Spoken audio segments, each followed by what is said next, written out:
What a do? What's up? We back! We made it! We made it, JJ. What number episode is this? 112. And now in English for the English-speaking viewers? 112. 112. Alright, thank you. Shout out to the Trash Talkers over from Georgia for letting us borrow their intro. Very generous of you guys. For good stuff. We love it. And we have a good podcast though. So we got music, man. A couple of weeks ago we discussed Cybertron. We foreshadowed it last week. The Volbeat album Rewind, Replay, Rebound is released. It's been released for a couple of weeks now. We have had plenty of time to listen to it, and we're going to review it and give our final grading, and we have actually devised a somewhat mathematical system of doing that. Because that's just the kind of people that we are. Correct. So we're going to go through each and every song, and we're going to rank them. Now we have 6 grades. 6 grades for a song. Starting with Transcendental, like the best, the highest tier. Great, good, decent, bad, and awful.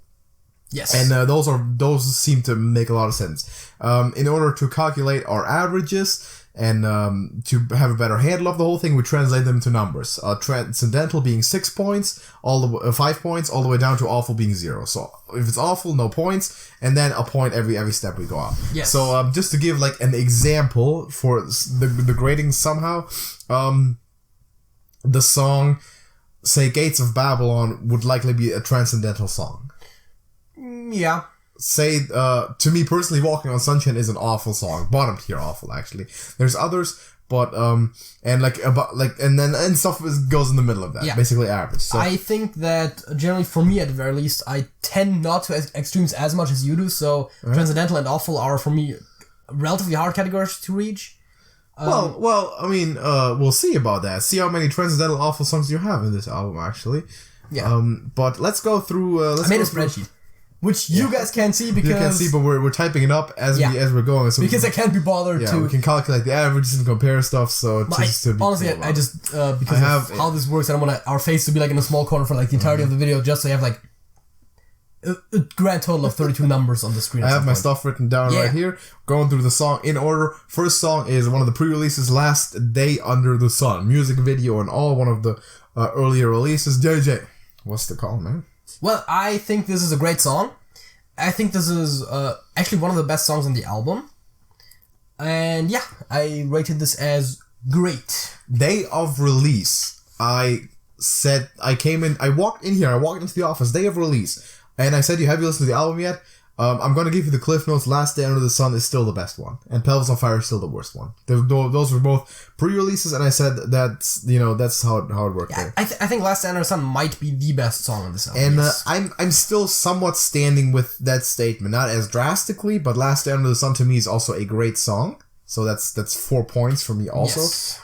It's a pre-release, obviously, so we do not know the exact effects of pre-release bias yet, and we're gonna get back to this after a while. Like I feel like to really be able to do this evaluation properly and long term, it should probably be about 6 to 12 months of a song being out at least, and you knowing that song. So yeah, like I less than a year, I don't feel comfortable saying that this is gonna stick, and so this is very much preemptive, but we're doing this anyway, so to me it's a great song. Next one, what we have? Pelvis on Fire. Oh, surprise. I don't think it's as bad as you make it sound, but I also don't like it that much. For now, and again, as we said, those are all like preliminary measurements, but I gave it the decent category. All right. I'm not going to be that generous, and specifically why. This is a bad song. This is the worst song of the album. It's by far the worst song of the album. It's the one song that I actually have not downloaded and added to my playlist because I flat out don't like the song. If you're Volbeat, you can be a lot of things. You can be metal, you can be ballads, you can be hard rock, you can do all. You've shown you can do all that. What you cannot be is Elvis. Don't try to be Elvis. I know there's a joke going around.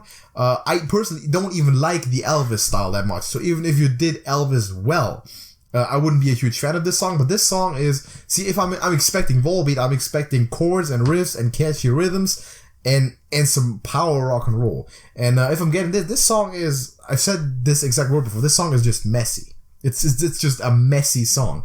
It doesn't really go anywhere. It doesn't really get started. There's this stuttering part in there. That's just not my can of beer, man. I'm not rolling that way. Yeah, the stuttering part is weird, which is also a big part of why I don't like the song that much. Not a pleasant song to listen to. I listened to it once, and I know this is bad, and then I listened to it twice today for JJ to be able to re-listen all of them and evaluate. It's a bad song to me. Yeah, so that's also a point. By the way, also not awful. We did just listen to the entire album. I'm not tending to extremes like you said in this case. It's still a Volbeat song, and there's a whole batch of other songs in the wider world of music that are worse than this. Yeah, we did listen to the entire album once again. We had listened to the album before, but we listened to it once again right before I started to write down the definitive for now. Yeah. As preliminary as they are. Right. What's the next one, JJ? The next one is Rewind the Exit. Rewind the Exit. And I personally think this is a good song. I think this is... I made most of those calls not that knowing songs that well, but I think it's a good song. I don't think it's one of the great songs from this album. Right. I think there's a lot of better stuff on here. But it's not bad either. So yeah, a good song. A lot of people have criticized this album for having too many ballads, and if you consider most of this album like soft ballads, then like your sanity is not to be saved anymore. You're a hopeless death metal head because. I understand that it's not what Volbeat used to do, which praise the Lord, because the first two albums, like Come At Me Bro, were terrible. I didn't like a single song of the whole, heavy death metal, screaming bullcrap. Not my style at all. I like the power rock, but the rockabilly style. This one is definitely a ballad, but it's a powerful ballad. To me, this is a great song. I like it a lot, and it's definitely in the top half of the album, and fan favorite, man. It's pretty good. Yeah, next up we have Die to Live. Die to Live. There is two versions of this song that exist. One stars Jimmy Fallon. Not Jimmy Fallon. Okay, I'm not cutting that one. I'm not cutting that one out. It stars Neil Fallon. We generally don't cut the podcast to begin with. But that's someone that I should be cutting out, but I'm not doing because that was too funny. It's starring Neil Fallon. Can you the fuck imagine if they had Jimmy Gott? You know what? Wow, dude. Now I want that to happen, like they can just be on his show and like they do that as like a live thing. Yeah, that is fantastic. I want to hear that now. We need to save that clip on myself. Oh boy. Starring Neil Fallon, obviously, who very much is a hardcore metal guy. Like you could tell from his voice. That's it, he's about that that headbanging life all day. And there's a version where, he's not involved, so it's just a regular band, basically. He doesn't sing the majority of the song, but he's got parts in the first and second verses, I believe. I'm still not entirely sure how much I like the version with him versus the other one. Not a sponsor. I'm still a bit torn. I think that I like the pure Volbeat version a little better. I'm overall going to give this song a good rating, with maybe tending towards decent on the Fallon version. I don't know, but that might also be good. I have a harder time making up my mind on this. But overall, good song. I kind of like the Fallon version. And by the way, Jimmy Fallon is like my second favorite Jimmy in the world. It's great. But I'll have you figure out the rest. But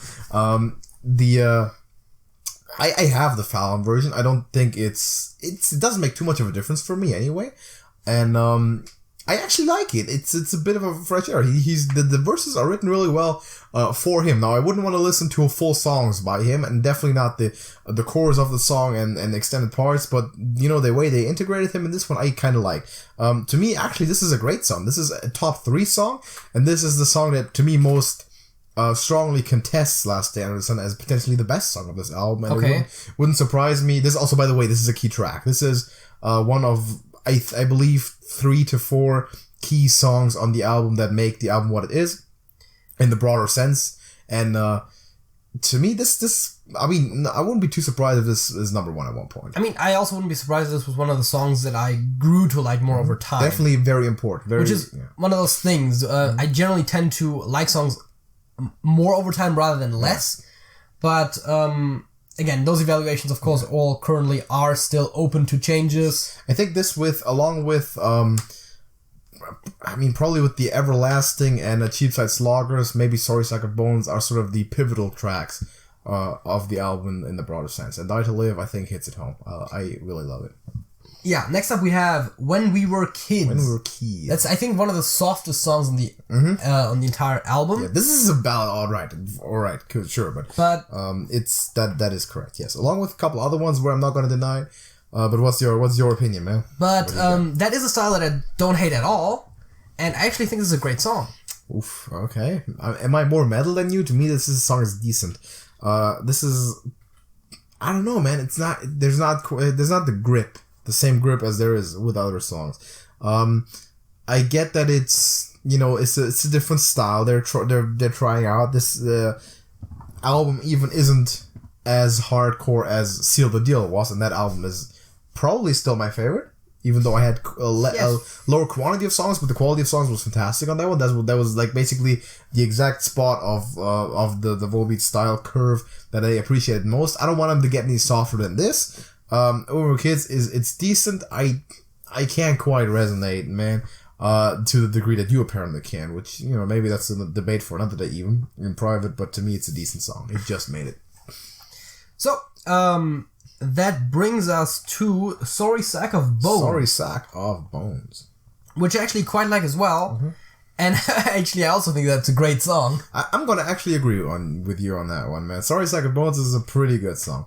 Actually, a great song, literally. So, I like the style. It's, we got the little bit of a creepy vibe in the beginning. The intro sort of like, fucking Goosebumps series sort of thing. They're trying, and it's pretty cool. I like the style. I like the chorus a lot. In the beginning, I thought this is not the typical Volbeat chorus. This is kind of, but like later on, I like the, it's sort of an incline. It rises up from the regular verse to the pre-chorus, which is pretty short, and then the chorus, and I like it.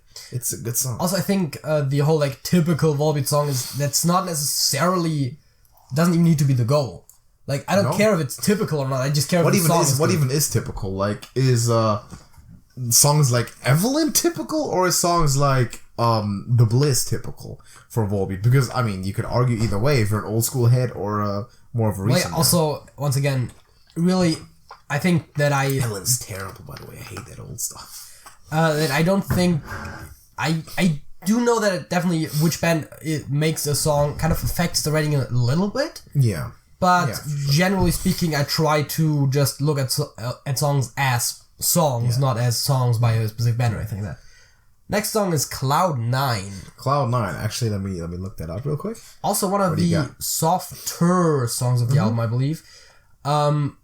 I quite liked it. I put it for the purpose of this list as a great song as well. Song. I put it as a good song, even though I do agree that it's probably in the higher category of good. It's not fantastic, stand out like I want to rock out to this all year or for the rest of my life or whatever. But it's a good song. It's solid. There was never a doubt that it would make the playlist, and so I think this is fine. Next up, we have one of the pre-releases, Cheapside Sloggers. Cheapside Sloggers.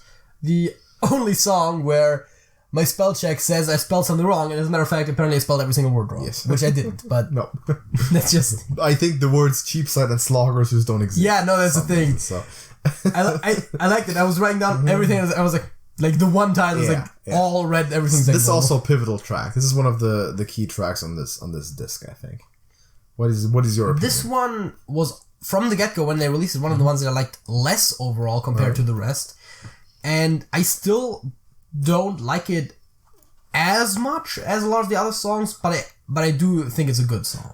See, when this came out, like in the beginning it came out, I thought that this is kind of average. Like, I'm not so sure. First time I listened to it, it's like, it's kind of, I'm not even sure if it's going to make it. That's a weird song. Yeah, that's was my first reaction as well. And I came in the next day, I came in here and we talked about it, and I was like, kind of, sort of. And then I just downloaded it and I listened to it a bunch, and I grew to like it more and more. To be fair, I haven't added this to my playlist, so that means I haven't listened to it that much. But from where I'm currently saying, it's like on the lower end of good, I think. This is, I'm giving it the benefit of the doubt here, because this is somewhere in between good and great for me. And considering that so far it's got grown to like it more and more. It's actually in the great category for me, man. I'm giving it 4 points, which I never imagined that I would ever end up doing with this song.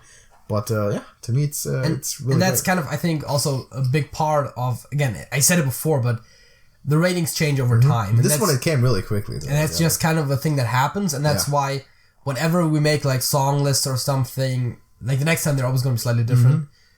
And I think if we made this exact ratings board again, that would probably, in like half a year, that probably varies a lot.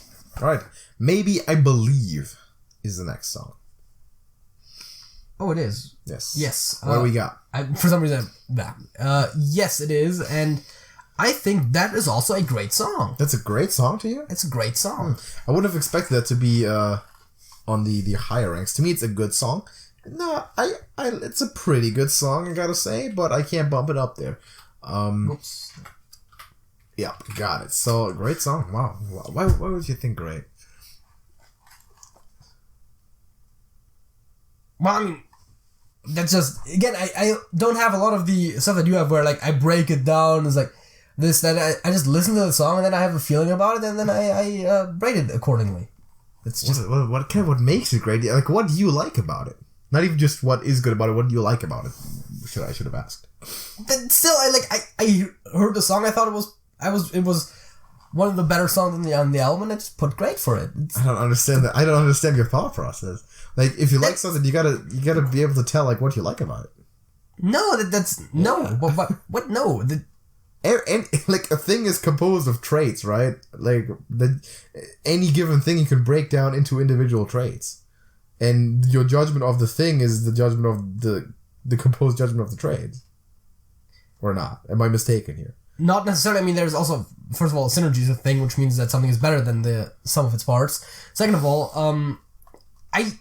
when it comes to that specific, like, better more than the sum of its parts is a very dubious argument in the strictly logical sense. If you get that's the thing, right?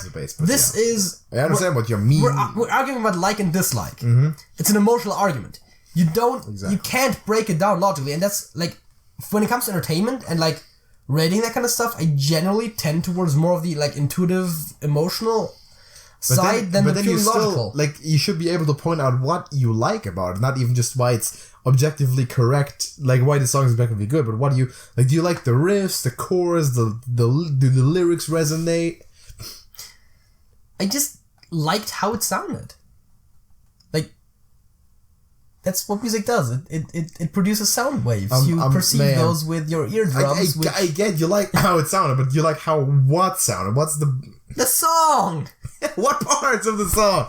Break it down, man. Dude, the instrumental? Do you like the beat? First of all, do you like the instruments? I can't perfectly recall the song. First of all, because I haven't listened to it that much. Okay. Second of all, it's just the thing I got from it. Okay. You know what? Let's move on. This isn't going anywhere. Parasite. Next one is Parasite. What do you got? See, this is a very short song. This is a short song. So I got this in my head all the way. It's what is it, 39 seconds long or something? Yeah, I think so. Yeah, no, I never liked it that much. Now that I listen to it again, it's not as bad as I remember it, but it's still not a great song or anything. I put it as a decent song. A decent song. Ooh, boy, I got it as a good song actually, and I'm counting the length of the song in here just a little bit. It's repetitive. You know, it's 3 different lines basically that make up the entire song. If the song were like 3.5 minutes, and you added some like a verse or two to it, and man, this could be a great song. This could be top 3, top of the line here. It might be able to bump it up to good. I don't think it's a great song. I really like the song. But I really, really do. And if what we have gotten as the full song was just the chorus, yeah, this song is really, really great. But I put it as in good just because it's more of a small part. Next up, we got Leviathan. Also an older one. Both of those are, pre-release songs. Leviathan was the very first song that they released, I believe. Shortly I think Parasite? Word has Parasite? I think Word has that Parasite was the first, actually. I think I've heard that, yeah. It might have been, I don't remember. Parasite. But they were released shortly back to back. Leviathan is a song that interestingly enough, I didn't like that much at all when I first listened to it. Okay. The second time I listened, I liked it a lot more, for some reason. And I still think it actually is for me, it's a great song, but it's on the lower end of the great songs of this album. See, to me, it's on the high end of good, but I think they're very That's close very together. close. They're very close together, actually. So if we had to score them, like, between 3 and 4 in, like, numbers, and we had decimals, we could probably both agree on, like, 3.5 or something. Or something around that area. It's probably more like 3.7, 3.8 kind of thing, but yeah. But it's closer than you would think. It's not a 4 point. Yeah, that's the problem of that's one of the ones having strict categories. That's going more towards the strict categories make it so that oftentimes you can have a very similar opinion, but ever so barely have it changed to one or the other. That is correct. So I also like this song. This is a fan favorite. This is one of the most popular ones in the whole wild world out there. I literally don't have a clue about popularity at all when it comes to these. I think this is because this song it's pretty powerful. People just like the rhythm of it. People like the vibe of that song, and I agree. It's a good song. I didn't quite put it in great because it's missing a little bit of the final pizzazz, like the final catchiness sort of thing, where it's like compare it to Goodbye Forever. That's a pretty good comparison, right? If you listen to this and then Goodbye Forever, they're both really good songs. They're both written well. They're both performed well. They're both clean.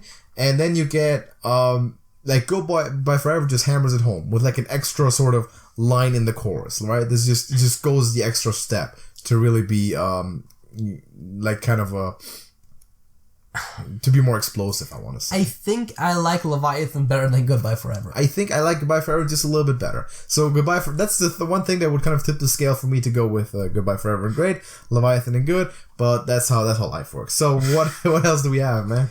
The Awakening of Bonnie Parker. Awakening of Bonnie Parker. Longest title in the album. Like as in the song title. Yeah. It might not be the longest song. I don't know. I honestly don't know. I know what the shortest one is. Though. Yes. I think this song is also one of the ones that I haven't listened to that much, but I think it's a good song. All right, it's a good song. Yes. To me, this is a great song. Top 5. I'm pretty much gonna just go ahead and say that that's the case. I see generally just bonus points for historical references and stuff. Obviously, that's just how I am. I like clever lyrics, I like referencing lyrics, and I like it. It's cool to me because that also does take a certain amount of knowledge and study up and preparation and writing talent. So I do appreciate that, and it's a really good song. I like it a lot. It's a great song. Next up, we got The Everlasting, the arguably oldest songs from all oldest song of this, because not even because of the pre-release, but because it used to be a live song for Volbeat. It used to be a live song. And as a matter of fact, in the playlist on the official Volbeat YouTube channel, they still have the live. They have, I think they, when you say still, I think it's wrong. I think they originally had the album version in there, but currently they have the live version in the album playlist, and that is a recording from 2017. Yes, so this has been allowed before. I like the studio version better than the album version, I have to say. And then the live version. I might have not even downloaded it if it was the live version, because I don't think it's that I think a lot of the touches of this song specifically come to life in the studio version more so than the live version. I don't think it's a huge difference for me, but I definitely prefer the studio version also because it's just that little bit cleaner that you don't really get out of live versions. Yeah, I generally prefer studio versions for most songs, although sometimes if you have like a really good crowd and you have like a segment where maybe the crowd sings the chorus or like just something like that, then it can sometimes be better in the live version, but for the most part I prefer studio versions, and so is the case here. And I actually think that this is a great song.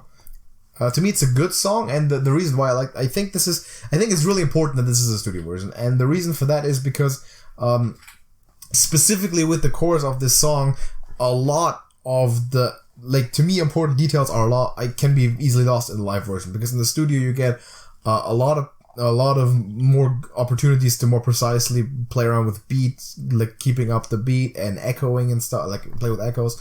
And I think a lot of that is important. If I heard a live version of this album and it was kind of toned down, it didn't have the after effects and studio stuff edited in and then refined, I think I might dislike this a lot less because I wouldn't catch on.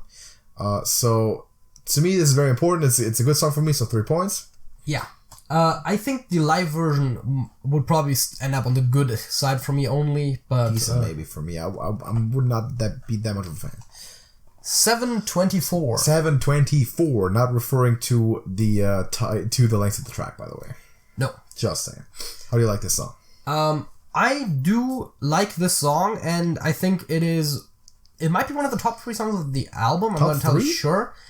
But it's definitely one of the great songs of this album. 3, really? I have a lot. This is one of the ballads for sure. This is arguably the softest song. The thing is, on the track. I like ballads. I also like ballads. Yeah. I also like a lot of varieties of ballads. Is the thing. Because if you look at my personal music playlist, which I mean has over 1,000 songs in it, but same. There is like finally I'm in the 1,000. There's ballads in there. There's rock ballads in there. There's fucking power metal ballads in there. Yeah. Like there's all kinds of varieties of ballads in there. Sabaton and Volbeat can do most of it except Elvis. Don't do Elvis. I think this is a good song. Yeah, it's cool. It's fine and all. It's not really Volbeat. It's not really it's not even hard rock to me at this point. This is one of the softer songs. I agree. Not that I generally hated that. I really appreciate in the Volbeat context though the very much peak set by the Seal the Deal album, because all of those songs were somewhat consistent in their style and great in their variety, which is why this album provides better quantity, but the Seal the Deal album provides better quality in terms of songs overall. If you look at the peak songs, just a little bit. I mean, the albums are close together. Listen, I've got more into this. This album is overall. I mean, we'll get to overall, but. Actually, I think, in a way, I like about this album that it has more variety, arguably, than Seal the Deal. Yeah. And I think that is one of those things that if you just rank the individual songs, isn't represented in the overall album ranking at the end of the day, because we'll have a numerical score at the end that is the average of the album. We can at some point make that for Seal the Deal. Seal the Deal will probably rank significantly higher. Well, it's not significantly, but like it will rank higher probably. But I think overall as an album, it's still... They will be closer together than the numbers might later imply, because variety is something that is not taken into account, for example. Yeah. Next, we have Under the Influence, by the way. We have Under the Influence. And what do you think about that song? I also think that's a great song. I think there's a lot of great songs on this album. Great song? I would agree there's a lot of great songs on this album, but I think we've burned through the great songs. Listen, I suspect that you are rating this stuff a bit too high now, man. I'm not sure if I'm pretty sure your development in like half a year will go down on this. Maybe if you look at this behind the entirety of music, and you had to evaluate this against older songs that we know for years, in like a year when the hype dies down. That's kind of the idea. I do have to agree that it's one of the lower ones for the great songs for sure. It's a good for me, by the way. But it is. I did put it at great. See, I like to see. You're tending more to extremes than I do at this point, man. I like to, because I've already thought about the background of the entirety of music, obviously. So I mean, that's kind of sort of always what you. Yeah. That's also, by the way. I don't want to put everything into grade right now. While this is sort of grade is supposed to have meaning still. This is supposed to be a tier list, but we obviously don't cover necessarily every tier because we don't rank it just for the album. There might not be a transcendental or awful song, which for me, by the way, there isn't. I mean, the closest, I guess, would be Pelvis on Fire to being awful and Lesser Known Song to being transcendental, but I don't agree with... But I wouldn't say either one of those, because I think that would set the tone too much. I mean, all my rankings were, and we haven't quite gone through the final song yet, but all my rankings were, in fact, a 2 to 4, as in decent to great. I don't think I could name more than 25 songs in total that I would rank as transcendental at any given time. I think that is very accurate. It's supposed to be a very high honor there. So, let's get the last one in, man. Immortal but Destructible. Immortal but Destructible. And then, apparently you are going to disagree with me on that one as well, but I also put that one as great, and I think that's actually also one of the top half at the very least of the album. Oof. Now this one we might have to take outside, because this song is... It's a very catchy song. It's a bottom 3 song, I'm sorry. It's not that... No, it's not catchy. What? It's one of the... I'm the guy who talks about catchiness. How's this song catchy? How are you the one who talks about it? Anyways.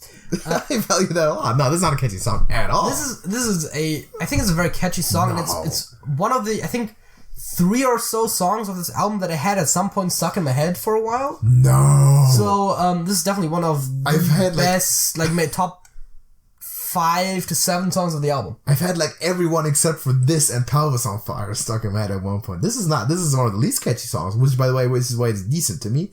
Of course I have it, but it's a bottom 3 song. I have to say it is very Very decidedly. So let's look at our averages though, because we are through. I've already pre-calculated it, so I knew my average was going to be 3.125. Meaning it's just barely. It's on the top half of good. I suppose. Half good, yeah. It's between just good ever so barely, yeah. Good and great, yeah. And mine is 3.5, which puts it exactly in between good and great. Mm-hmm. Which, I mean, according to how great the songs, with like over half the songs being great or something, that makes a lot of sense. See, I have a couple of 2s in there. You don't have that many decents. You have a lot. I have two 2s in there, I believe, and then I have a 1. Okay, the one that obviously pulls it down quite a bit for me. But we differ in total like by 6 points. Yes. I believe that if we do this again in the year, our ratings will be closer, and we'll both be around the 50 range. That could totally be the case. I still think Immortal but Destructible is a great song. That's Immortal but Destructible is not a great song. I think that's also the one we agree on, disagree on the most. Let me quickly... Yes, I do. You don't have to even do that, but I think so. Not even just points-wise, but just agreement-wise. There was one, like, When We Were Kids was the same difference, but... I didn't do that. Oh, yeah, you don't have to do it right now. No, I'm gonna do that because I like doing stuff like this. But I think When We Were Kids, I could get away with you ranking it as great. No, I can't either. So When We Were Kids and Immortal but Destructible are the ones that I had 2 points higher than you. Yes. I had Pelvis on Fire 1 point higher. I had Rewind the Exit, Die to Live 1 point lower. Cloud9 1 point higher. Choose the Slaughter 1 point lower. There's a bunch of one-offs. As a matter of fact, that's for the most part the case. Yeah, there's 2 songs that I have 2 points higher than you, which were the ones that there's also mentioned. 2 that we agree on. 2 that we agree on is Last and the Sun and Sorry Sack of Bones. And everything else we are 1 point difference. Yes. So Immortal but Destructible, I will still throw down with you over that if you're ready to go. Let's do it right now. Halftime show. All right. Okay, then let's not do it. But yeah, we're gonna have to have a civilized discussion about that at some point. And When We Were Kids, same thing, I guess. It's more of a ballad-ish sort of thing. Maybe we have to go listen back to Immortal but Destructible, but that is not a catchy song. If we're doing catchy, this is bottom 2 of the album, because Only Pelvis on Fire is more uncatchy. Like it's specifically trying to not have rhythm, which is, by the way, the worst killer sin that a song can commit in my eyes. So I'm not a huge fan of that at all. But yeah, that's our review, man. That's our review of the album overall. I guess pretty good. I like it. Yeah, I mean, it's a gosh darn good album. Yeah, that's kind of what the numbers say, and I'm kind of in retrospect a little sad that we didn't do that right away for the Sabaton album instead of just we gave our opinions for every song, but we didn't quite put them in categories. If I would overall have to say without breaking numbers down, I would generally say in the context of albums, this is a great album. Oh, actually, quick thing, this versus The Great War, like Rewind, Replay, Rebound versus The Great War. Tough, right? It's not easy. Maybe actually this by a slight bit. I want to say also by a slight bit. But the thing is with Sabaton, Great War. But the thing is with, I mean, I get it. I'm not even going to pick a favorite basically. But the thing is with Sabaton, there's a lot more meaning behind Sabaton, and I really have to wait and see how stuff develops, because I've gotten. At this point, more also into the Sabaton album, to a point where there's one song of each album that I do not have in my playlist, and it's obviously Pelvis on Fire, and it is The End of the War to End All Wars for Sabaton. I really like that song. That might be a great song. Oh, it's not a great song. And Pelvis on Fire is the worst of those 2 songs. And let's just look at like top songs. We get favorite song from this one is Let's Just Go Last Under the Sun. Yeah. For the other one, I'm going 82nd All the Way, which is the best one of those. So right, maybe it's 87. It might be, man. I'm not sure if any one of those 2 is transcendental, or maybe another one is. I think between those 2, I like Last Enter the Sun better, but I don't think 82nd All the Way would be my favorite from the Great War album. So I'm pretty sure at this point that it is actually, but we'll have. I mean, time will tell. Yes, we've got ways to go, so we'll get back there. I think in a few weeks we'll probably make a little more of a breakdown on that. We'll compare them. We'll have our. For the first time ever, I think I can kind of say this now. We're gonna make a top 10 songs released in 2019 list. Along with the top 10 songs, obviously the regular one that we discovered in 2019. Yes. But for the first time, there's actually 10 plus good songs that we discovered in a year which was also released. For fuck's sake, fantastic. Let me just tab back into the spreadsheet really quickly, but I have only 2 songs in this album of 16 songs that are rated lower than good, and you had 3 of those, I believe. And only one that I don't even have. Yeah. So that alone could be a top 10 list. songs that qualify. If it was just that album, it would be boring, so we wouldn't do it. We get Great War in there. We got the Great War. Yeah. And we got... Looking fly. That South released an album? Yeah, and we got one that where the name of the album I'm blanking on right now, but the band I'm gonna mention later. Oh, okay. You can mention the band later. That's cool. So let's do the halftime show, though, man. Let us do the halftime show. We're closing out a legendary series, man. Oh yeah. So this is letter quiz number 2, and actually, I think this is the first time we haven't looked at the quizzes at all before. Right. Normally we might like tab in there really quickly, but we haven't done it at all yet. So we don't even know the first question. We don't know anything. Yeah, sometimes we... Also, in the other times, we don't like study the questions or anything. We don't read all the questions and just answer them beforehand. No. But we open the tab. We've opened it, and usually I tab through them once at least, and we usually also read the descriptions. Glance at it for 2 seconds. Which usually nothing more. Which usually is the first question as well. But yeah, we don't know all the questions. But this one completely blind. And also, let me say this beforehand: we have never in any of these halftime shows, through both, like twice through the entire alphabet, been able to win all 3 in one sitting. Yeah, and this is kind of our last chance. Mostly the entire alphabet. I think there was like Q2 and X2 were missing or something. X2, decent movie by the way. Are we failures in life if we don't do this? So not because of that. Okay. So let's list the other reasons. Okay, let's over and simultaneously switch. We have why is my screen white? Why is your screen white? Okay, there we go. We have the letter W. We have W, Y, and Z today. W, place for competitive tennis in London. That is Wimbledon. Yes, very important with a D, because they had it once at one of the quiz shows, and someone said Wimbledon, and they didn't accept it. Yuck. 1969 Hippie Festival. That would be Woodstock. That is Woodstock. Capital of New Zealand. I feel like it's something I should know, but I don't know. It's Wellington. Wellington? Yes. Most common family name in China. Is it like Wu? It's probably Wang, actually. Is it Wang? Yeah. Yeah, fair enough. Piece of equipment in cricket or croquet. Cricket, they play with... It's... they're, for fuck's sake, they're bats, but they call them wicket. Oh, like yes, yeah, and T? Yeah. Okay, wicked. Daughter of Burger Man Dave Thomas. Oh, is it Wendy? Yes, it's Wendy. Of course. I literally didn't realize what this was referencing until it was like, wait, W, Wendy's. Yeah. Yep. To strike an arcade mole. Whack-a-mole, yeah. Oh, that does still have a vowel, yeah. Cetacean, whale. The whale. Oh, I didn't know that. Chinese cooking vessel. Chinese cook. Yeah. Oh, wok. Yeah, it's a wok, bruh. Is it CK or just K? It's K, just right? K. Yeah. Like the shutter wok. Brand of push-up bras. Oh god. Well, since we both need those in our day-to-day life. Go. Should we call someone like right away? Should we call Kathy? Be like, yeah, help us out. God, why? We should at some point do that for something like this, but no. Fucking hell. I don't know. I also don't know. Puritanical version of Islam practiced in Saudi Arabia. Wahhabi.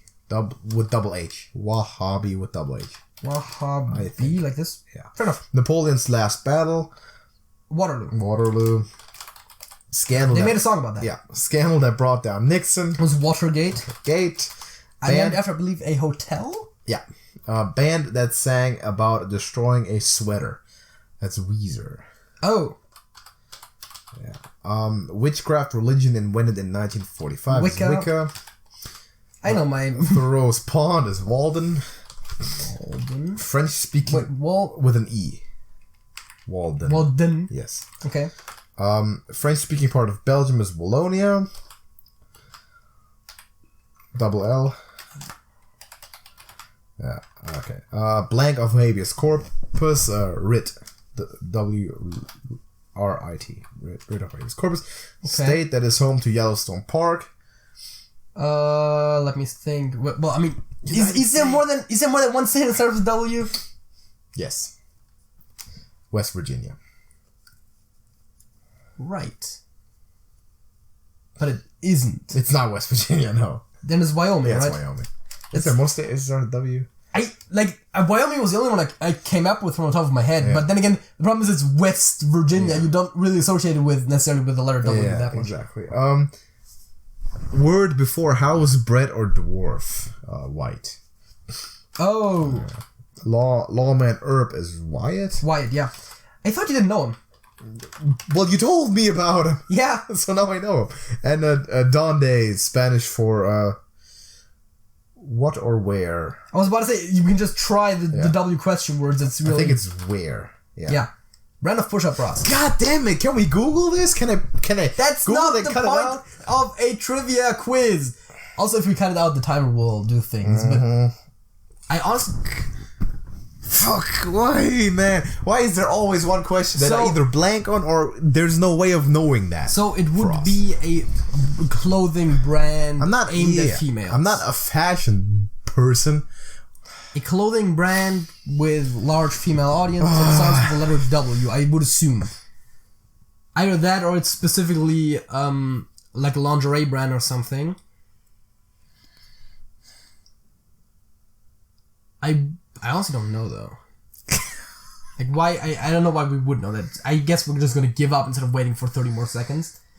So one of us has an epiphany. It's Wonder Bra. Oh, come on, we could have come up with that. We could have came up with that. If we just tried, like, what would you call it if you were 5 years old and you had to name that company? Damn it. And 70% knew that too. Average score is 14. What the hell? How do 70% of people know that shit? Again, I've heard of it before, I believe, but what the fuck? Hell? And then 24% know Wahhabi. Dude, man, our good Islam values are being fucking stomped to death in favor of push-up bras. What the fuck? No, but seriously, how did these stats come to be, man? Wow. Less known. Wendy, Wyatt Earp, Wicca, Rit, Walden, Whale, Valonia, Weezer, Wahhabi. Okay, to be fair, out of those, I didn't know most of them, but I knew, White I could have gotten. Wendy, I would have definitely gotten. I got Wicca. Wyatt I knew, Wicca I knew. Rit is pretty obvious. Didn't know actually, to be fair. But Valonia you should have gotten. Valonia I knew. I wouldn't have actually known how to spell it, but fair enough. Okay. I would have probably been able to figure it out, but yeah. Damn it! Right, it's already over again. Christ. Alright, let's do the other ones just for show. Why? Pagan holidays supplanted by Christmas. Yule. Yeah, I knew that. Hairy bovine of the Himalayas. The hairy bovine, that would be a yak, I believe. A yak. Man, why do I have JJ hair on me, man? What the fuck?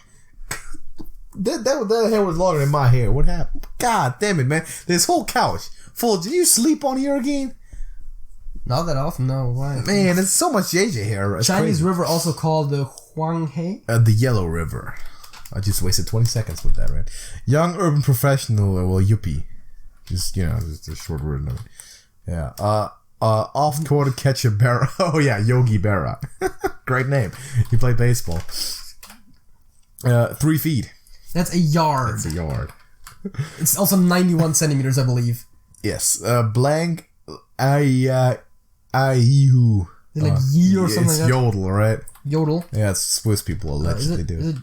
Is it one? No, EL. Is it like this? EL, I think. Yodel. Yeah. Oh, right. Gotta think German here, man. Dairy product with bacteria culture. It's yogurt. Yeah. Second biggest city in yogurt. There's an H somewhere, right? No, RT, I think. Is it just RT? Oh. Yeah. Second biggest city in the Tokyo area, Yokohama. Yokohama, like you would think, yeah. Nickname of Kanye West. He probably gave it to me. Yeezy. Like the shoes, you know? You gotta be kidding me. What's up with these hairs? Yes. Okay. Mario's dinosaur Steve. Yoshi. Take the 310 train to this Arizona town. What's that, Yuma? Yeah. Former discount car brand from the Balkans. What's that called? A car brand? Yeah. I should know these, generally speaking. Like Yugo? Yago? Yeah, Yugo, right? Because Yugoslavia. Good tree for making longbows. Use? YEWS? YEW. Yeah. First democratically elected leader of Russia. JJ, Russian history. I know Russian history. Boris Yeltsin. Tsin. Tsin. Yeah. Okay. Largest city in Myanmar. Is it the Yanago? Yanago? Y-A-N-A-G-O? What? N-N? No. Is it Yanoga? Do I have to... Getting your vowels mixed up? What is it? I don't know. Is it Yagano? Yagona? No? Yagona? Something like that. Maybe we want to do something else first, like the Chinese basketball legend. Yao Ming. So Yao. Yao? Drake's motto, word that comes before swag. Wow, we're going downhill fast with this one. Jesus. Is it YOLO? Yeah, it's YOLO. Jesus. Protagonist of Catch-22. Yes, I know you love that book. My favorite book. What kind of weird name is Yossarian? It's Yossarian's name, sir. It's Yossarian. Yossarian? Yossarian. Y-O-S-S-A. I didn't listen to anything. Y-O-S-S-A. Double S, yeah. A-R-I-A-N. R-I-A-N. I think they literally spelled it and made like a point of being funny in the book. Crimean resort town, site of a 1945 conference. Yeah, JJ, I'm gonna need you to know this one now. Harry Truman, freaking Winston Churchill, and Joseph Stalin sitting on these 3 chairs, man. The famous picture. You had that in history class, I guarantee. I swear to fuck. I don't think I did. You dude, Yalta, the conference of Yalta. You know that. No, I don't actually. Yeah, you know that. What's the largest city in Myanmar? Man, it's something like that. Try Yogano. Yogano. Try Yogona. I swear to hell, it's something like that. To try Yagono. Yagono. Yagonu. To just flip the fucking vowels around the whole time. It's something like that. What? See, the thing is, and here's why this happens, right? I see it on a map at some point, and I like somehow I know somehow what it is, but when it comes to spelling it, I just get vowels mixed up. What do we have? It's Yangon. Third least known one. Used brain for sale. Right now on Craigslist, man. Yossarian was the least known one. That is actually crushing. Man, people go out and read that damn book. Also, apparently, yogurt was the most known one over yard. Oof. I mean, fair enough, both of those are easy, but, I mean, come on. That is, okay, so... I mean, I get that, all of the world uses the metric system, but that's not too hard. A couple of things that I'm disappointed by.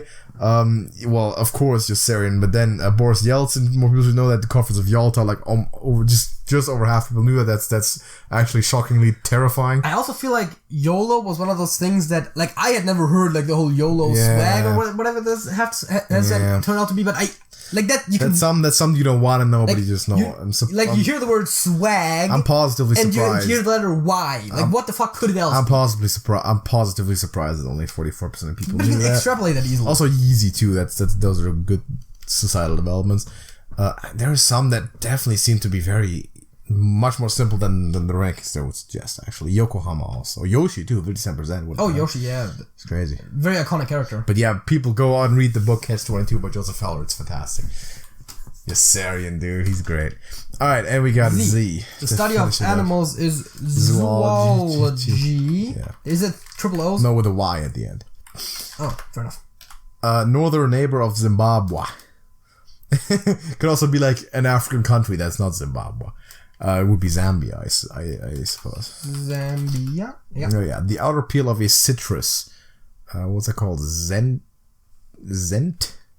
S-E-N-T? Zent? No, what's it called? I don't know.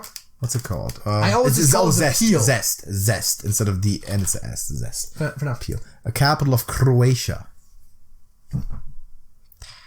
Yeah, man. I don't know my geography.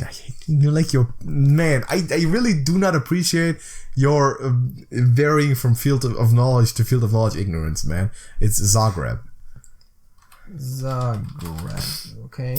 Island of Tanzania. It was briefly an independent country. Zanzibar. Oh yeah, I have heard of that before. You've heard of Zanzibar, but not Zagreb. Zanzibar. I don't know how to spell This it. is That's not. with another Z instead of That's S. what I thought.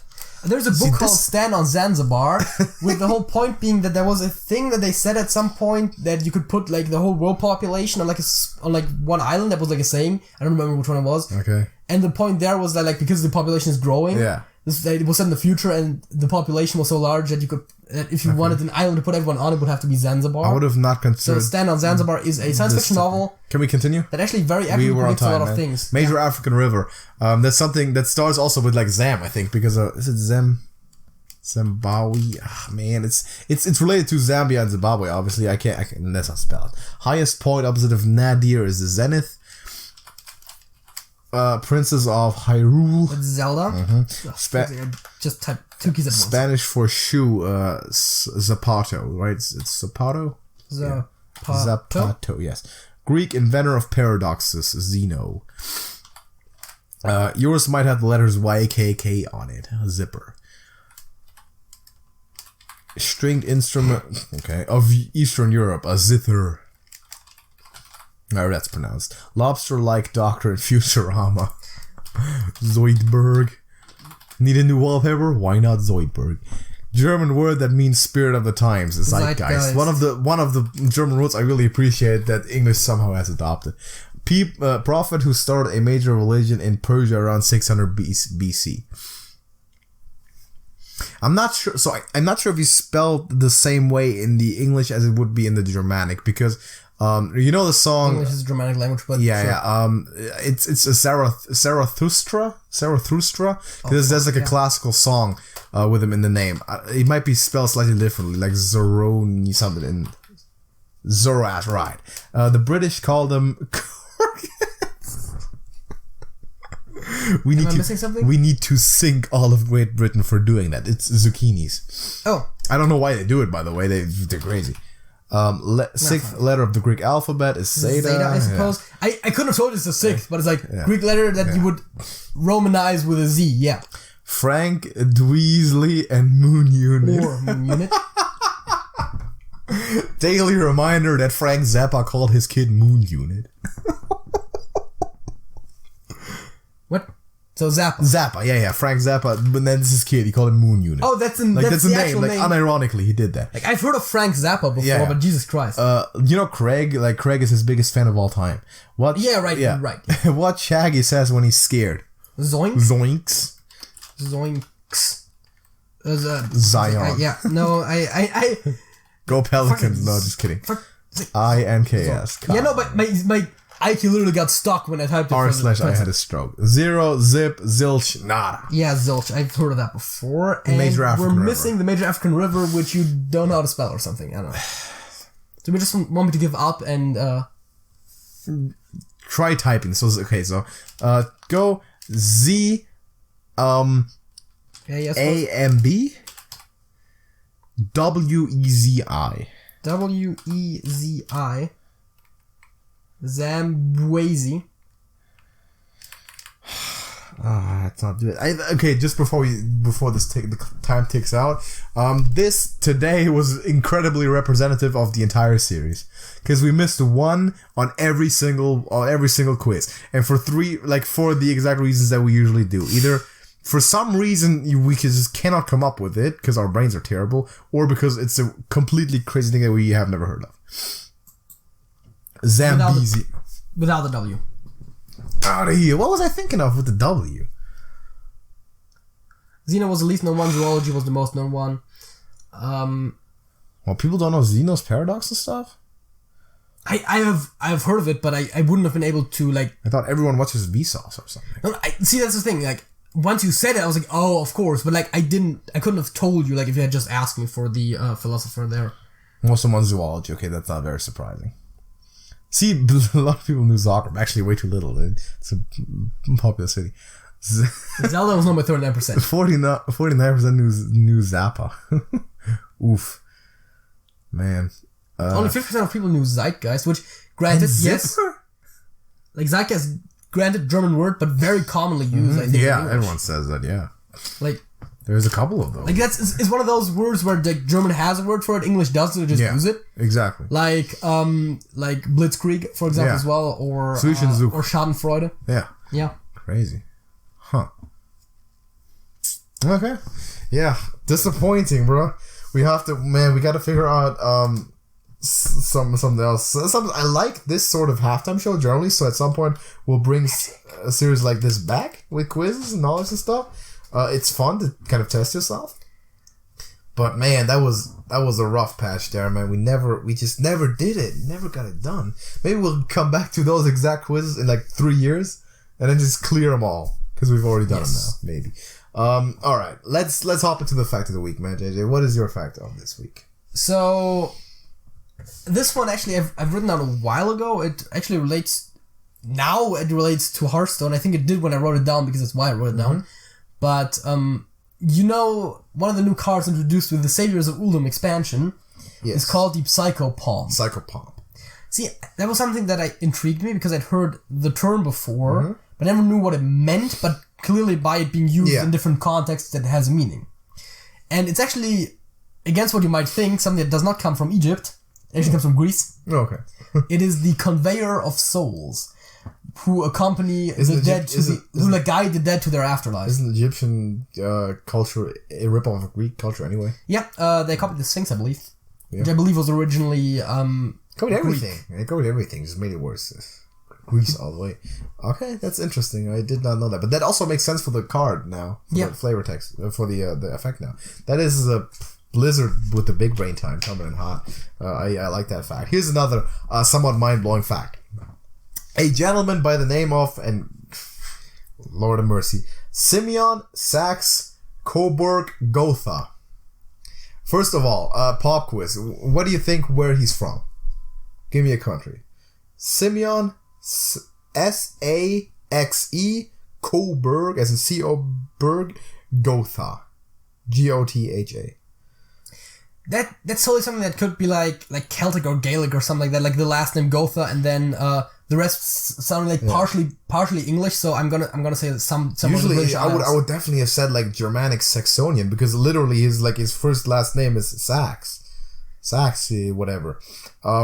But he's actually. But you said S-A-X, right? S-A-X-E, yes. S-A-X-E, because if it was actually like in the Germanic region, like actually like Germany, maybe like Denmark, Netherlands, some of that area, it would probably start with CH. Maybe, but he is Bulgarian. Okay. Okay. So, and here's the thing, right? This man ruled Bulgaria. At the age of 6, in 1943, I believe, during World War II, he became the king of Bulgaria, age 6. Fair enough. Happens. Yeah. Bulgaria, later, after World War II, got rid of the monarchy and introduced a democracy. Okay. In 2000... Oh, please tell me he was elected at some point. In 2005, this homeboy became the prime minister of Bulgaria, democratically elected. How about them apples, man? He knows how this country's ran, for real. Now, granted, at the age of 6, he probably had not too much to do with his king duties and stuff. But yeah, that's interesting. There was a man who it doesn't really happen much that someone who's a monarch ruler of a country later becomes the democratically elected ruler of the country. Well, I mean, you could normally argue that it's a sign that they did well as a monarchic ruler, but in that case, no. That whenever that shift happens, it usually happens with the king's head severed from their body. Not everyone's French. No, not everyone's French, but that's the coolest way to do it, though, man. England, get on that, man. These guys out there, Buckingham Palace, they just cost way too much money. Get rid of that bullshit now. Come on. God, I hate monarchy. TrashcanTV does not consign back. TrashcanTV does not condone violence. I was about to say TrashcanTV does not condone homicide. TrashcanTV does, however, condone the overthrowing of monarchies by whatever means are necessary there. Let's just say martial law were declared or something. Then our condoning is just neutral. We're neutral. Yeah, just to whatever actions, just move on to whatever actions one might undertake to overthrow even or just a representative monarch. I'm neutral to that. That's the fact of the week. Fun fact, man. That guy. Fun fact. You like killing monarchs. That is an absolute. That is JJ Ganda. I've never said that. I don't know what's up with you. I said I do not condone violence. That's not what I said. That's what I said. Yes, it is what you said. I also condone the... No, you said the Trash Can TV is an entity does not condone violence. You never said it about you as a person. Yeah, but I'm part of the CEO team of TrashcanTV. I do not condone... generally do not condone violence. That's actually what you should say. I generally... Because if you're saying I do not condone violence, like, are you saying you're a pacifist? No one's a pacifist. So, you should always make room for exceptions. Pro tip. Yes. Let's get into the second topic, and this one is kind of an interesting one. Boy. So, if you've seen our last week's podcast with the trash talkers from Georgia, and if you haven't, by the way, gosh, shame on you, go back and do that. But if you have, you know that we have a project planned, 2 projects actually. One of them involves fantasy football, and one of them involves Dungeons and Dragons. Reason being that Smokey Ramirez and myself are both avid fantasy football players. Him even more so than me, and JJ and Hollywood are both nerds and Dungeons and Dragons players. JJ presumably more so than Hollywood, yes. I imagine, with Hollywood's being full-time worker and all his wage slave and all that. So Lord knows you ain't got no time for Dungeons and Dragons if you do anything else in your life, from my experience so far. But that is about to change, because we are going to, along with the Fantasy Football League, be playing a game of Dungeons and Dragons, or a similar game, with JJ, myself, and the 2 dudes from the American South. And this is going to be fun because I am going to be the game manager, and as such, I will be getting rid of a lot of the unnecessities that a typical game of Dungeons and Dragons usually brings with it. So, from experience, when we played this for the first time, that was I think at my house when I played it with you, we came up with the idea of doing that around 9 p.m., and I believe we started the game around 1:30 a.m. That could be right. To be fair, that was also the time when we literally didn't have anything with us, and like Joe literally drove to his place to pick stuff up. Mm-hmm. But that took 30 minutes, and he also brought some crackers, I think, on the way. So we spent unironically 4 hours on preparing the game. Yeah, it's a pain in the ass to create. First, because okay, so here's the mistake that we made, arguably. And that is that it's a pain in the ass to create characters with newcomers. So generally speaking, I think if you're introducing them to the game, you should probably just give them a pre-generated character, especially because otherwise you have like 3-4 people sitting around the table that don't really know how to create characters, and you have to like help everyone at once, and that's just really a pain in the ass. The fact that there is even wrinkles to creating characters is beyond me. Why can't I just say I'm a warrior, I have a hammer, let's go. What's the issue? I wear a helmet. I got a warrior, got a hammer, a helmet. Let's get it. I want to beat up some kobolds. What's the exact issue? That's something that's gone. I'm getting rid of that, man. We got a revolution going on. Presenting Dungeons and Douchebags, named after the original game and the fact that JJ is playing. I know you were going to clap, but I wanted to just acknowledge the fact that I had a good joke there. So, Dungeons and Douchebags is going to be playing with the Trash Talkers, and I wanted to get some advice, because you have been game manager before. You've ran a couple of adventures, yes, and campaigns, and of course I'm going to design the stuff a little bit different, but I'm still have some questions about how exactly, what is the essentials? What do I need to look for in general? What should I pre-plan? How do I set stuff up? Well, I mean, there is, first of all, the idea of, since you're not actually using the D&D rule set, of how much of that... What does that dictate, actually, the rule set? Isn't there just like one rule and that's it, I can make up whatever I want? Well, generally speaking, of course, that is... Actually, it says it in the book, like, the Game Master has final say over everything. But there is a reason why there's, like, books full of stuff there. Those have, like, rules text in them as well. Those are all rule books? Not entirely. I thought those were like adventure books where you can pick a story. Actually, I have very little. I only own 2 adventure books actually, and one of those is like virtually permanently in Joe's possession now, since he runs a campaign with that book. Haven't seen that freeloader from hell, dude. Haven't seen that book in a while. The other one is currently in my bookshelf. Which is where books go. The Player's Handbook is the one that has... I'm literally putting it Vol's got. The Player's Handbook is the one that... Yeah, exactly. The one that's behind your head is the one that has like all of the necessary rules. This one. Yes. Right there, yeah. It's the one that has really all the necessary rules for both like playing and also to some degree running the game. I mean, you don't need that many rules for running the game if you're running a like pre-designed adventure, for example. In that case, there's a lot of like the player options. I think the main issue right now is that I don't really have an understanding for like what kind of issues would I run into if I didn't plan anything and didn't follow the stuff it says in the book. Like if I just said like, okay, let's go, say we play like a mini adventure. JJ, what do you want to be? I'll be like give me a character, give me a name. Would you want just a name or? Yeah, give me a character and what's your name? What do you do? Welcome to Alcoholics Anonymous. What do you do? Describe yourself in 3 sentences, man. That sort of thing. So first of all, I would have to know like what kind of setting are we? Is that? Dude, no. What are you? Who are you? What do you do? Well, I need to know if this is like a fantasy or a sci-fi setting or like a real world. Dude, I can't just say we're nowhere right now. Just give me a character, bro. That's how we started the game, man. Fair enough. Yeah. I mean, that's how you get like both the Terminator and like Gandalf being in the same game all of a sudden. But fair enough. Whatever. Then let's say, for example, that I was, say, Theron Moon Whisperer, the half-elven bard. Okay, how do you feel about that? Sure, but like, do you got some stuff on you, like some equipment or something?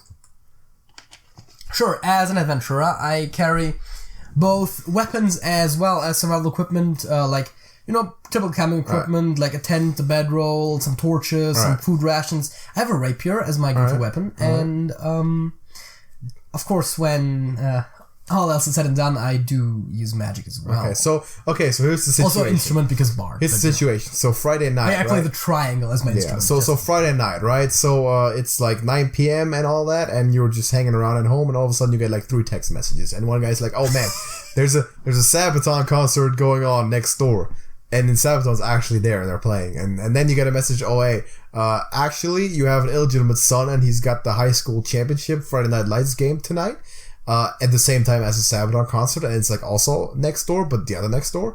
And the third text message is like, hey, there's a Volbeat concert going on in the third next door, like across the street. And Volbeat's actually there. So how are you handling this situation, man? Let's see what you can do, man. See, that's the thing. Like, all of a sudden, it's the real world, and I'm a half of what the fuck happened. What do you do? Fair enough.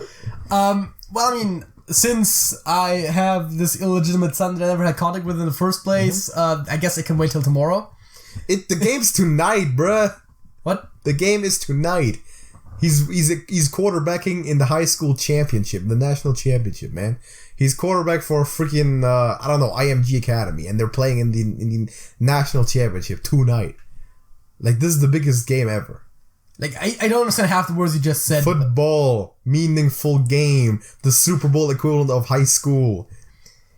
Like, it would mean the world to him if his dad was present. Okay, I guess that is a thing that is possible to do. I guess I leave my sword at home, though. Sure.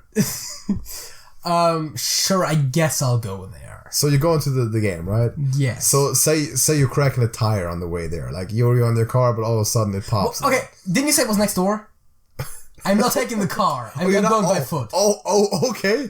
Well, the game has been fucking removed, man, because of thunderstorms, so it's now next turn over. So what the fuck are you doing? Well, I guess I take the car. I have a car So now. you pop a tire, like, halfway on the way. So now what do you do? Well, I guess since we established that I have a cellular telephone, I guess I will...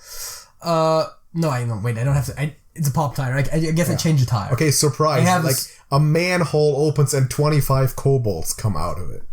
And they start... I should have taken that sword. They start swarming you. Well, since I pretty established that I have magic, I guess I start doing some magic. Okay, what kind of magic you do? Well, since it's kobolds, and I guess... what? 25 of them. You know what? Do they look aggressive? I mean, they're kind of swarming around. They're hanging out, they're just sitting there.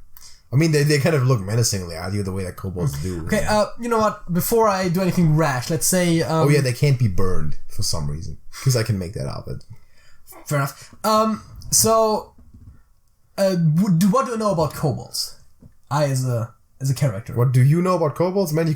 There's like 25 things you've never seen in the real world before just jumped out of a manhole in front of you. You don't know shit. Didn't we just establish that I am something that you also wouldn't expect in the real world? Fair enough. Well, you established what you were. I don't know. Well, you asked me... There's just there's these 25 creatures, man. You literally said there was no established setting yet, so I just picked some. Okay. Just look at them. I tried talking to him. what are you? Hello? Yeah, what's up? Like one of the kobolds just looks at you like, yeah, what's up? You playing, fool? They're trying to tell you to get out of their hood. Well, if you help me change my tire, I could probably achieve that faster. They tell you to get out of their hood again. Well, you can now see that they carry guns. I guess I'm gonna change my tire myself. I turn to change my tire. Someone's reaching for their gun. Well, since I established that I have spells, I guess I like throw a frost bolt at him. Okay, they all pull their guns and fire at the same time. You did. Great. You're lost. Okay, quick. I'm obviously not gonna end that quickly in like other games, but that's like okay. What was like a major issue with that? Is there anything like everything? Okay, what? But why? We had a fun storyline going there. So, first of all, zero prep work, zero numbers, no dice, no freaking spreadsheets, nothing. First of all, I believe to some level what we're doing is not even a game anymore. Really, it's more of an improv acting kind of thing. I thought that, I mean, that's what Dungeons and Dragons can be, right? The dude can make up whatever the hell he wants. Joe did this to us. Like, oh yeah, we're gonna barricade this room and sleep in here where nothing can get us. And bam, trapdoor opens, there's a skeleton in front of you. Actually, that was running out of a planned adventure from a book, which means that actually the trapdoor was... You could have also made it up if you wanted to, right? Fair enough, yes. So I brought kobolds in to establish that there's fantasy creatures there, by the way. It could have just been thugs. But then it would have been weird where they come from a manhole. There's 25 thugs crawling out of a manhole cover. What do you do? I should leave all the hood setting for Hollywood and Smokey, man. Yeah. Whatever that's trying to suggest. So, first of all, you saying like, oh yeah, just give me a character, and I ask what setting, and you say there is no setting. That's kind just give me a character, bro. It's kind of a weird thing because then. So you want me to give setting first? Like you want me to give the whole premise of the thing first? Well, you don't have to tell the exact storyline, but like, is this a world where magic exists? Do fantastical creatures exist? Because well, yeah. If someone is like, oh yeah, like who are you? And like all of a sudden it's like, and like I don't know anything, and yeah. I just. For the sake of it, because we said something about Dungeons and Dragons, I just went with a character that would be reasonable for a fantasy world. I guess the best answer. And then you are like, oh yeah, like I'm like, oh yeah, like I have like a bag of like medieval level camping equipment and like a sword, and then you're sitting at home, you're getting a phone call. Like that again, like establishing like level of technology, does magic exist? Maybe like level of magic kind of thing. It might be reasonable before you ask for characters. And then of course, okay, like meaningful choice was in there for sure. I mean, the surprise of kobolds all of a sudden isn't that necessarily a bad thing. Of course, the way you set it up, it seemed like I wanted to tell a 5-act story in 5 minutes. It's not that simple. Yeah, I was about to say that. I mean, like like you take one action, you're dead kind of situation might not be the greatest. No. And also in that case, maybe thematic coherence in a way, because like. Again, it was like go to a concert, like meet your new illegitimate son that you've never seen before. All in a real world setting. All of a sudden, kobolds. Yeah. That little bit of like it's got to be thematic dissonance. Man. It's got to be fun, not like we play with Joe. Is like, oh, there's this massive tower and you got to cross 50 gates and 100,000 steps and waves of enemies to get there, and this is what you're gonna be doing for the rest of the day, you know. And it's also like too meticulous sometimes. Like I'm going to attack this specific thing with this specific thing in my hand with this specific amount of damage, like on this specific turn. Well, can't I just say I'm gonna shoot this kobold? Fair enough. Okay, so say I shoot this kobold. Yeah. What happens? Well, then like another kobold starts opening fire on you. So, like when I shot the kobold, did he die? Was he wounded? Yeah, sure he died, man. So when you got him right between the eyes. So when the kobold shot me, what happened? Oh, it took him to the leg, but you dodged behind your car. See, like that's the thing, right? You have to, if you're trying to run combat without any kind of rules, numbers, you can also just do that. You can also just do that. Be like, oh yeah, I'd be like, oh yeah, kobold shot you, and then you can be like, oh yeah, actually I just took a bullet to the ankle. I can move out the way. Fair enough.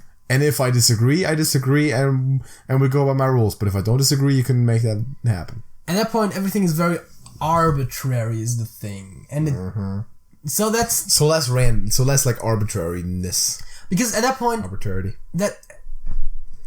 At that point, it's very much like basically like whatever you say happens kind of, and like the players. I thought that was the one rule of the game. Yeah, no, it's not like the problem is that if you don't establish any kind of framework, then whatever you do seems very arbitrary. Normally, it's more you can do whatever you want. It's more like you adjudicate what happens in a manner that serves kind of like the expectations at least a little bit. Yeah.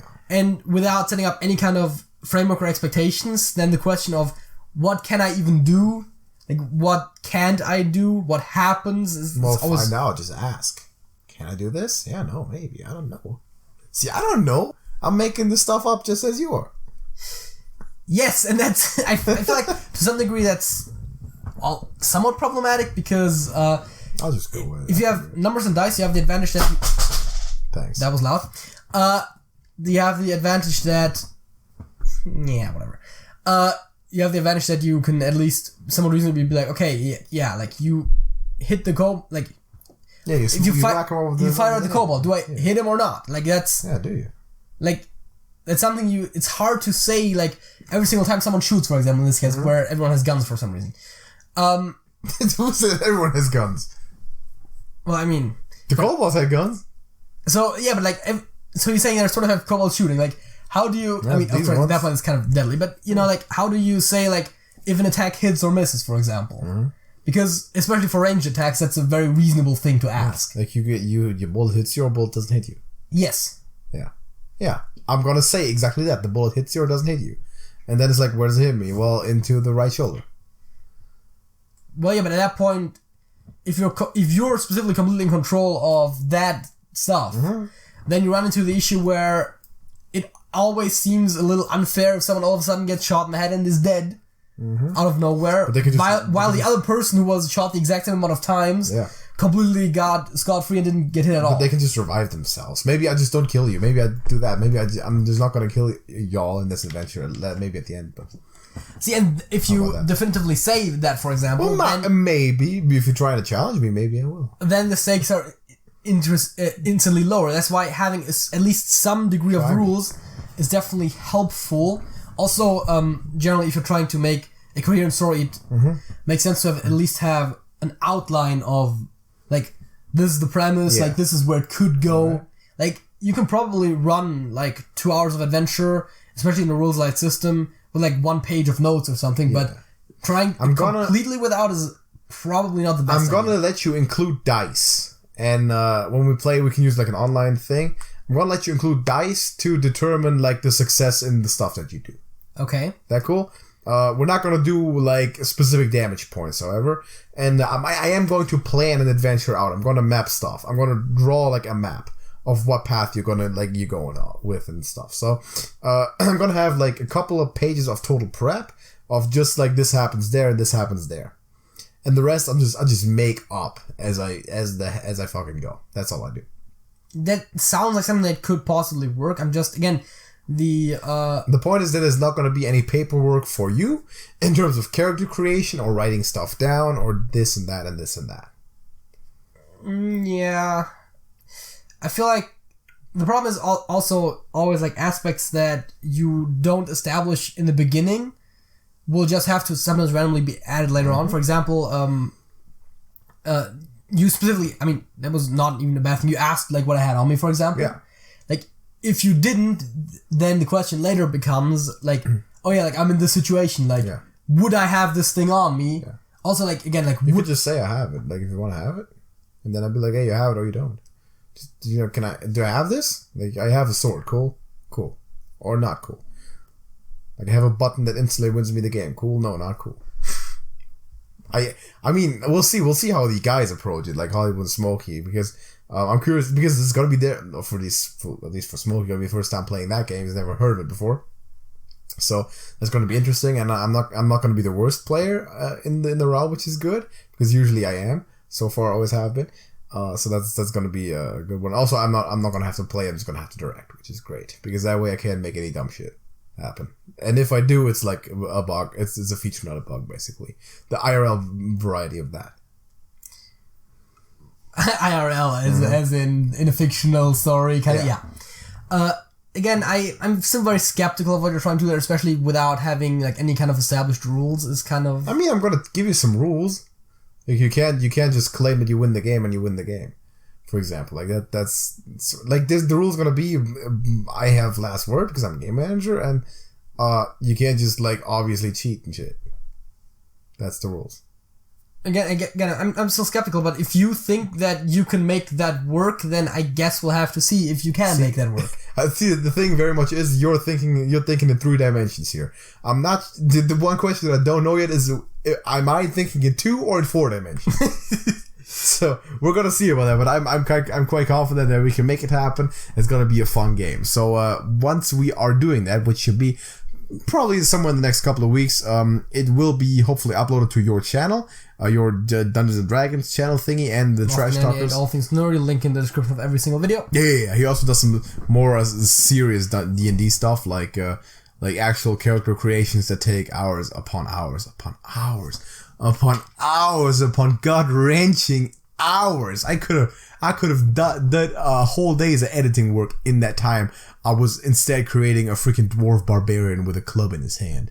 Your original character was a human fighter, actually. Actually, yeah, I had a big sword. Your original character was a human fighter, your second character was a human barbarian, your third character was a dwarven barbarian.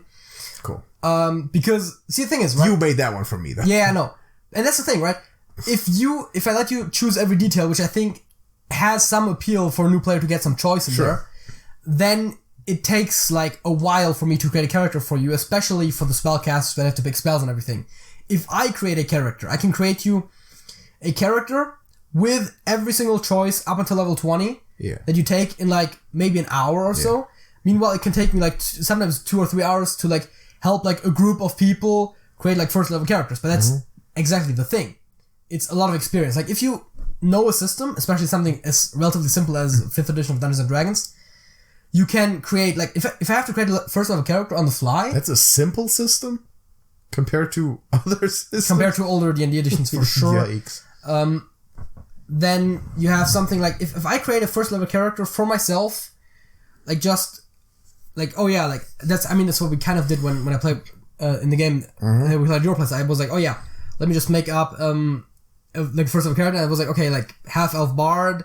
Again, Theron Moose, but that's the same character. That's actually, I just took the character from there. Such fancy talk. Like, half-elf bard, boom boom. Like, which subclass do I want? I actually read through those because I wasn't familiar with them too much at the time, but lore bard, done.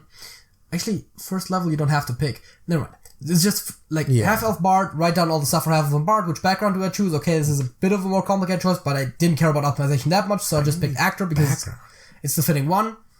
And then it's just like pick some spells and Art Spellist, like Vicious Mockery, whatever. The thing I'm gonna do when this is like 10 minutes inevitably a massive success and everyone's gonna adopt my style of playing, I'm gonna write a system book as well, which is gonna be published with these ones back there, and it's gonna be the front and back side of one page of paper, and it's gonna detail all the rules, and it's gonna be by far the simplest one. Like edition 5 can go F itself, because my way is gonna be the most simplest and intuitive and convenient and family friendly, merrily happily way of playing the game.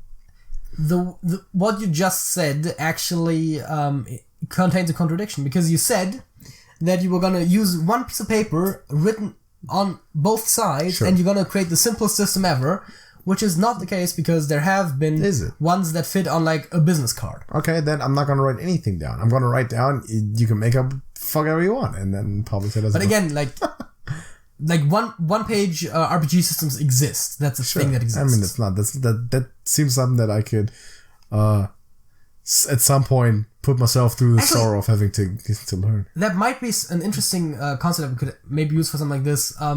It is... What am I thinking of? All Out of Bubblegum would be probably something that would be decent for this. All Out of Bubblegum. Which is... Theoretically, it's played with strips of bubblegum, but that's not absolutely necessary. And it's like a 6-sided die, and you start with like... I don't know exactly with how many strips. And like, if whenever you want to do something, like... intelligent or like something like that. You leave the game, go home, work on something else. Whenever you want to do something that's like mental or something like that, then you roll a 6-sided die and you try to roll under the amount of stripes you have. If you want to do something that's like fighting or something like that, you do the same thing, but you try to roll over. All right. And when you fail something, you get like 1 strip removed. Oof. So you basically get dumber over the game, but also stronger. Ugh. Okay. And I think if you have none left, you lose. You're like. Can you just play that with matches or something, or do you also have to chew and blow bubbles and shit? Well, I mean, again, by virtue of the system, like people have played with like literally just like a piece of paper with a number on it. Maybe they did it just to include the pun in the name. Yeah, I guess that's the idea. But again, and that's pretty much the entire way to construct the house from the roof down. I mean, and that's pretty much the premise of the entire game. Like that's a RPG system that exists. Okay, great. Mine's gonna be much better than that, and mine's gonna be super fun. It might not even be a system; it might just be a thing that we do, and it's gonna be great with the Trash Talkers. It's gonna be absolutely ludicrously hilarious, and you all should check it out on JJ's channel and on the Trash Talkers channel. Also, since we plugged this. I said this before, Fantasy Football League, we're going to play one with 4 people. I'm not going to in detail explain to you how this works right here because I already have done that in part off the air and you're going to figure it out. And the time of the podcast is also kind of getting long. But to go check that out on my channel, Beyond Football, and on the Trash Talkers channel, presumably, because that one's going to be fun. We're going to have the draft and then maybe like a weekly update. I'll probably include it in the scoreboard talk with Smokey. Which is going to be on my and their channel. So looking forward to that. Stuff's going to be fun. Of course, a lot of Hearthstone still to be covered. We're not going to neglect TrashcanTV, man. We're keeping going. Like 5-6 videos a week, man. We're going to play Hearthstone budget series coming up. Other game podcast on Saturday. We got a busy schedule, but that's the daily grind. So yeah, looking forward to that. Let's hop onto the song of the week and get the hell out of here. JJ. My song of the week, and actually, I somewhat once again did the thing where I pick a band multiple times in a row. I'm once again gonna pick a Fiddler's Green song, which by the way they released a new album this year as well, and there is a song on there that might end up being a top 10 candidate by the end of the year. I have to think about that. Do you know that song? And that is No Anthem. Oh, that's a good song. That's a really great song, that's a great song, dude. I like that song. I'm not opposed to it. Yeah, that's a good song. I'd say that's one of the better songs for sure. I have a Mike Oldfield song, which I've used one recently, but I mean, whatever, you can do that, I can do that, and it's gonna be Moonshine. Okay. Moonshine by Mike Oldfield, featuring Luke Spiller, who looks like a young Freddie Mercury, which is always fun. If in that music video you couldn't clearly tell that Mike Oldfield was kind of old already, and that the video quality is clearly like he's not Mike Youngfield anymore. No, it's not. The video quality was clearly from this millennium. Like if this was 70s, he's like Freddie Mercury, man. I'm telling you, Google, like look him up, Luke Spiller.